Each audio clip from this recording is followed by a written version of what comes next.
on m'a demandé quel était le livre que j'aimais, que je préférais, ou qui m'avait impressionné, qui m'avait fasciné, etc., le livre hongrois, tout d'un coup, comme toujours, quand on me pose une question de ce genre, il y a un grand vide intersidéral qui s'installe et je ne vois rien.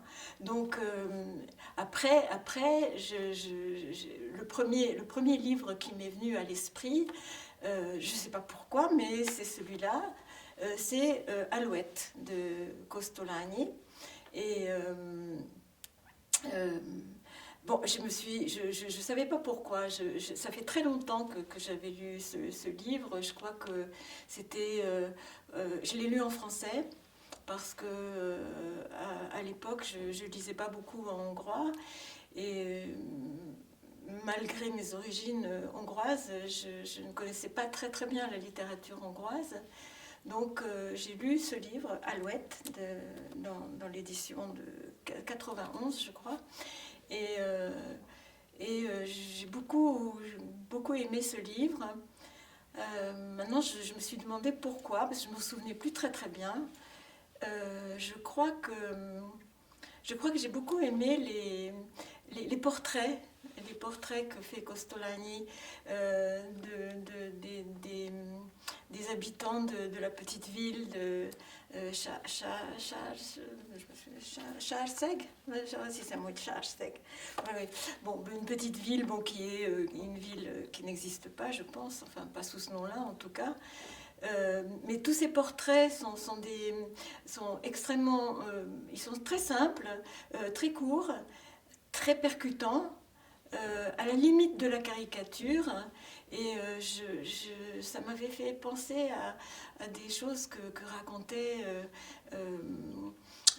il y a très très longtemps quand j'étais enfant, non pas mes parents, mais la nounou de ma mère qui était venue en France avec mes parents quand mes parents se sont exilés. Et qui, elle, avait vécu dans une petite ville de province et qui parlait, je me souviens quand j'étais enfant, dans la cuisine, ma mère et cette nounou parlaient ensemble et ça recréait ce monde-là. Bon, après, en réfléchissant, je me suis dit que ce qui m'avait beaucoup plu aussi, c'était une espèce de cruauté, en fait, dans la description, mais pas méchante, c'est-à-dire pas de mauvaise volonté, c'est une cruauté, comme on dit par exemple le cru, la viande crue ou tout ce qui est cru, c'est-à-dire pas raffiné, pas déguisé, et, euh,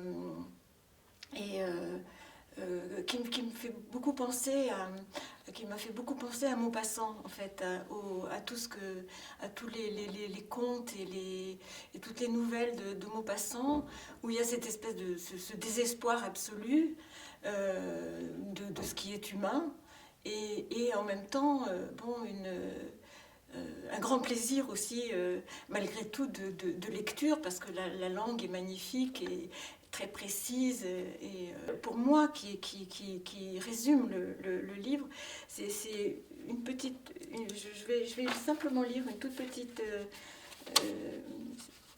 on parle d'Alouette, c'est à la fin du livre, et c'est une photo, en fait, qui a été prise au moment où Alouette est partie en vacances.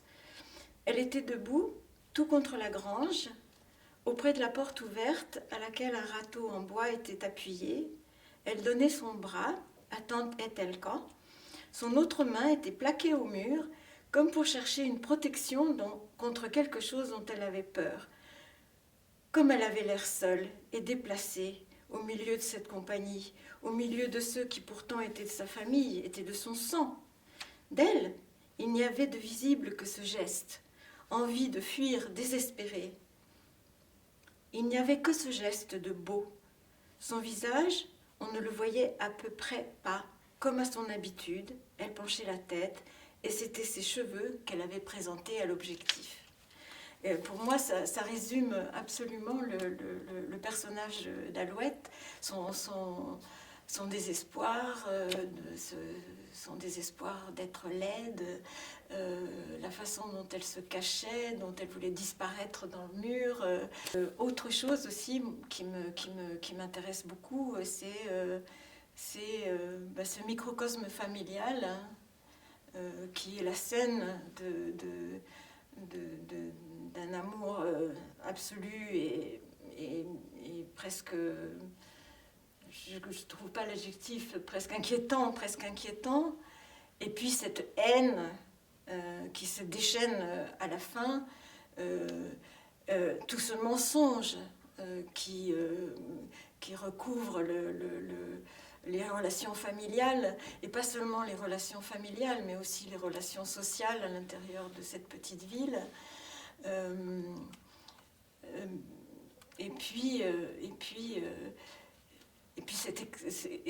surtout, enfin, ce qui est non dit, en fait, et qui